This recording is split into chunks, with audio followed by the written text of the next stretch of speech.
Ang ganda rito, parang nasa ano. Ayan pa yung mga terorista.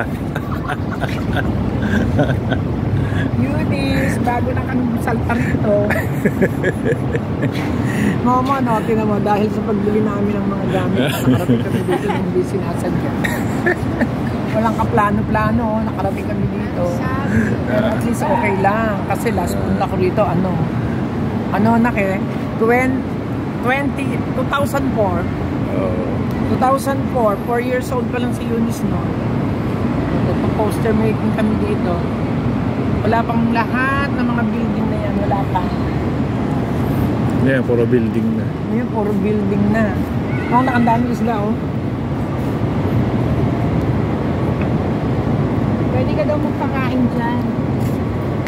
Pero, yung pagkain natin siya, bibilihin mo.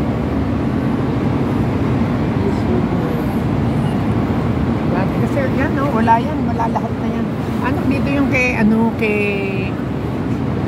Dada ko. Nandun si sa 25th floor. Yung nagra-rotate. Revolving, oo.